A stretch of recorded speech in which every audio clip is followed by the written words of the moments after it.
Liwat na nagpatanid sa publiko, urog na sa mga motorista ang Municipal Disaster Risk Reduction and Management Office o MDRRMO Piuduran. Dapit sa piligrong posibleng idara ka nanunutaran na naman na pagrasay nin mga gapo sa gilid tinampo sakop kang barangay Marigondon parehong banwaan.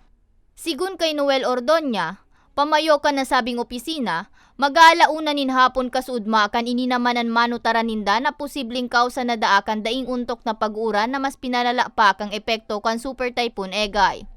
Padagos man daan sa indang pakikipagkoordinar sa mga nanunungdan siring sa opisina kan DPWH, lalo na ta sa ginibo nindang inspeksyon sa lugar, may mga darakula panggapo na pwede daang rumasay na delikado urog na sa mga motorista.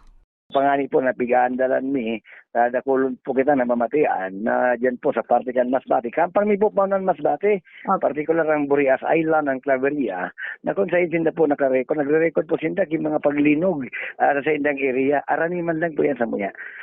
Kaya po, ini po, sa lugar man ini mega po na ini, yawan man po, siraron ka ng fault line.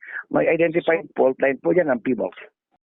Dugang pa niya, aloy na ining problema sinpiga arag-arag urog na kang mga residente sa lugar. Prevention po, dapat kan sa DPWH, dapat kan i-blasting yan.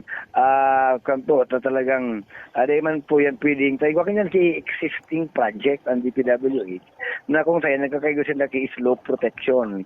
Ini po, kaya kayang, dahil pwedeng i-apply duman sa lugar na ito, sa mga gapo ini. Ano po talaga, aalaton ini. Kung ini aalaton tang magbagsak, talaga po na medyo delikado. Kaya po talaga nakikiulay nga kita sa DPWH na dapat immediatamente mablast ini, magkaiwang-blasting, runoto na lugod, runoto na, tuyo ng iparusay po yan. May signages asin may mga nagbabantay man sa palibot kan lugar nga ni sa namasyerto na mayong madadanyaran na buhay. Alagad pagduduon ni Ordoña, baku ini sapat. Kaya alaom niya, lugod matawan na ininim permanenteng kasimbagan kan mga nanunungdan antes paman may madiskwido sa lugar. Para sa mga baretang tatak Bicol, May Arango.